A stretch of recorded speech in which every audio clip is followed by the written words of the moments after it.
asalaamaaleykum mbokk yi déglu dal leen ak jàmm Sénégal Mali tey jii moom mooy jongante bi nga xam ne moom la ñuy xaar ci ngoon fa li nga xam ne de moom mooy ca Tanger ca Maroc autolikaay bii di Sud Quotidien ne suñu gaynde yi ci kanamu ñi nga xam ne ñoom ñooy ceeli yi faw nag ñu daal di wane seen bopp wane seen doole ndaxte dañoo war a qualifier ci wàllu demi-finale bu Coupe d'Afrique des Nations autolikaay bii di Sud Quotidien ne ci jongante bii nga xam ne nag mi ngi am ci diggante ñaari dëkk yoo xam ne dañoo daal di jege ñaari dëkk yoo xam ne seen diggante jàmm rek moom moo ci mën a am tey jii de dina nekk kon ab jongante boo xam ne ñu bëri ñu ngi ko doon xaar même su fekkente ne sax lii réewum Sénégal di faral di daje ak Mali bëriwul ñu ngi ñuy xamal ne seen daje bu mujj bi ci atum 2004 la woon te boobu nag ndam demul woon ndam dikkul woon autolikaay bii di Sud Quotidien ne li am ba des moom mooy ne dina nekk nag match bu ñëpp di xaar kii nga xam ne moom mooy Pape Thiaw nekk sélectionneur bu équipe bu Sénégal di xamle ne réewum Sénégal ak réewum Mali ay dëkk yu jege lañu ay dëkk yoo xam ne nag dañoo daal di xaritoo wante ci diirub ñaari waxtu jàpp ñetti waxtu dina nekk nag jogante gu métti goo xam ne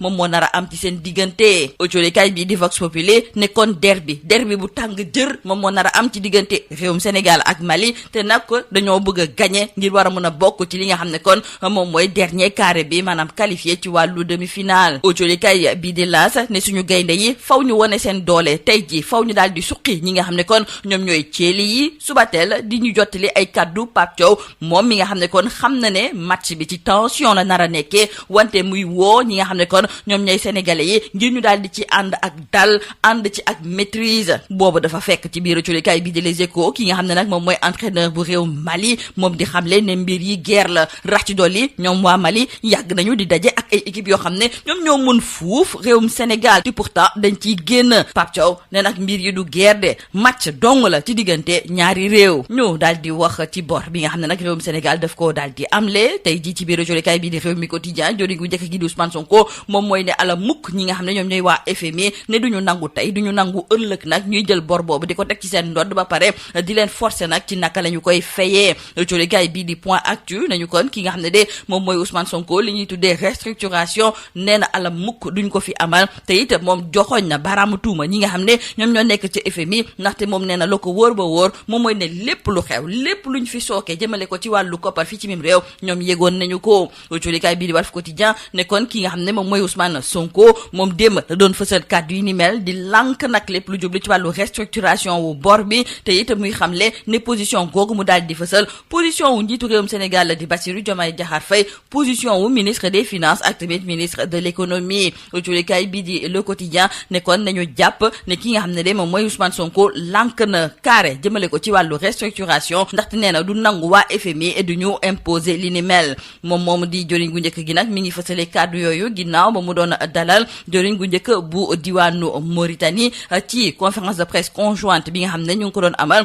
jolikaay bi di Le Soleil di ñëwaat sax ci waxtaan yi nga xam ne jot nañu ko waxtaanee ci wàllu tukki nemmeeku boobu joriñ gu njëkk gi di Ousmane Sonko di rafetlu nag liggéey bu am solo bi nga xam ne chef du gouvernement bu réew Mauritanie ma ngi koy amal di rafetlu it sénégalais yu bëri yi nga xam ne kon jox nañu leen seen këyit keroog ba accord migratoire bi tàmbale ak léegi démb professeur Moussa Seydi moom moo doon fësal ay kàddoom jëmale ko nag ci nañu doon doxalee keroog ba fi mbas bi di Covid-19 amee julikaay bi di l'info mi ngi ñuy xamal ne kii di professeur Moussa Seydi moom mi nga xam ne kon dafa bokk ci biir commission nationale de gestion des épidémies te mu nekk it chef du service des maladies infectieuses et tropicales ca centre hospitalier bu Fann ñëw na ci jàngat yi nga xam ne moom la réewum Sénégal di jëlee ci nañu xeexe woon lépp lu jubloo ci wàllu mbas bi di Covid-19 ci campagne jëndub ak jaayum gerte gi dañ ciy jukki ak julikaay bii di Tribune ndaxte moom daal dinay gis ne joriñ gu njëkk yi di Ousmane Sonko dafa yéex a dem sax ngir wallu ñi nga xam ne kon ñoom ñooy béykat yi ndaxte laata mu fay dem boobu fekk na ne béykat yu bëri daal dinañuy wanteer li nga xam ne kon moom mooy seeni gerte rax ci dolli bu Sonko waxee nag ne dafa am ay jafe-jafe boobu fekk na ne directeur général bu Sonacos moom leneen la wax rax ci dolli moom moomu nag di directeur général bu Sonacos jafe-jafe yi nga xam ne moom la béykat yi nekkee dafa mel ni ne faalewu leen ci jeexalee ko colikaay bii di L'Observateur tey jii seq na waxtaan ak Mame Mbaye Niang moom muy ñëwaat ci procès bi ñu nar a ubbiwaat ci digganteem ak ki nga xam ne de moom mooy Ousmane Sonko Mame Mbaye Niang daal di gis ne rapport bi tax nag tey jii ñu mën a ubbiwaat procès boobu rapport ba bàyyeekoo ca IGF nee na ki nga xam ne moom mooy ministre Cheikh Diba moom moo ko daal di dëggal rax ci dolli ay avocat wu Ousmane Sonko nee na dañoo wax ne moom dafa daal di signé benn ordre de service boo xam ne moom moo jiitu sax contrat bi nee na li ni mel nag dara nekku ci dëgg lii moo nekkoon wax jëlkat yi li nga dafa si biir ëcculikaay ñu leen di ñaanal njeex te lu bës ak jàmm. Mesdames et messieurs, bonjour. Le Sénégal affronte ce soir le Mali pour une place en demi-finale de la Coupe d'Afrique des Nations Maroc 2025. Un choc des voisins, titre nos confrères du journal Sud Quotidien,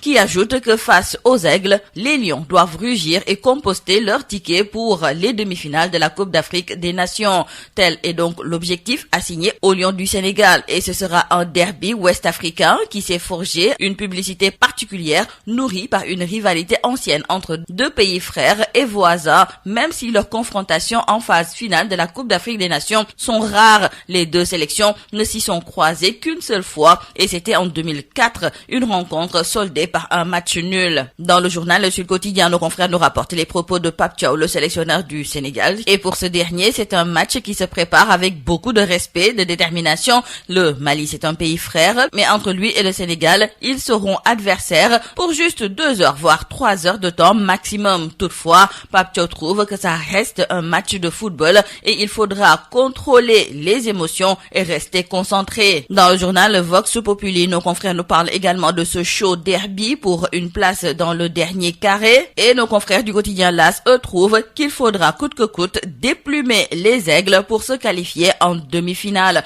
Dans le journal Subatel, Pape Thiaw appelle au respect et à la maîtrise dans un derby sous haute tension. Le sélectionneur du Sénégal a livré une analyse empreinte de respect et de lucidité, conscient de l'enjeu et du contexte particulier d'un derby régional. Le technicien sénégalais s'attend à une confrontation intense mais strictement sportive. En tout cas, dans le journal Les Échos, c'est l'entraîneur du Mali qui déclare qu'ils ont déjà affronté des équipes plus fortes que le Sénégal et donc ce match, ce sera une guerre. Pape Thiaw rétorque en déclarant, toujours dans le journal Les Échos, que ce n'est pas une guerre, mais c'est juste un match entre frères. Donc, retenons cette affiche qui va opposer ce soir le Sénégal au Mali. Et toujours selon nos confrères du journal Les Échos, les Lions feront face aux Aigles pour le dernier carré. Parlons à présent avec nos confrères du quotidien Rewmi de la restructuration de la dette publique. En tout cas, le Premier ministre Ousmane Sonko dit niet au FMI. Ousmane Sonko exclut la restructuration et interpelle le FMI,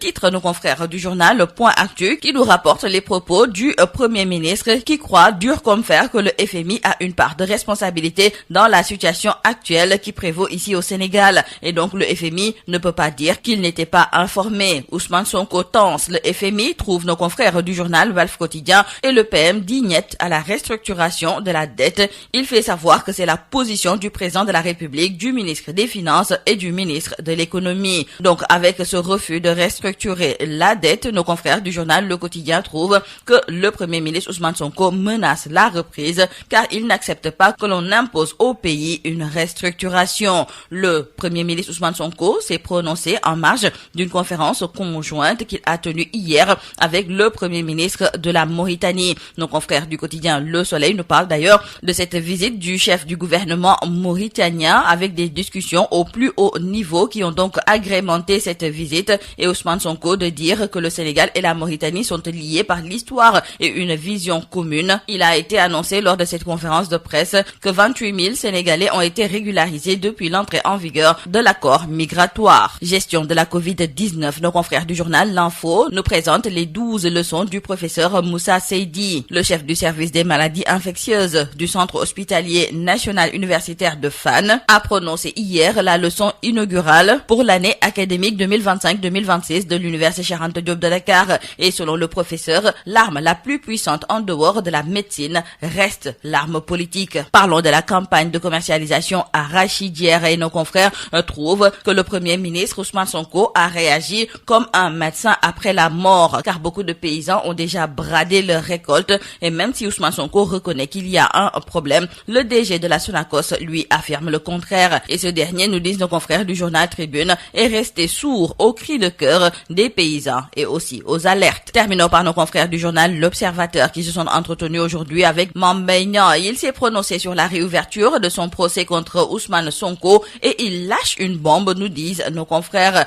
Il déclare que le rapport de l'IGF dont il parle a été approuvé par le ministre Cheikh Diba et les avocats d'Ousmane Sonko avaient dit qu'il avait signé un ordre de service antérieur au contrat, ce qui est archi faux. C'est tout à vos journaux et très bonne lecture.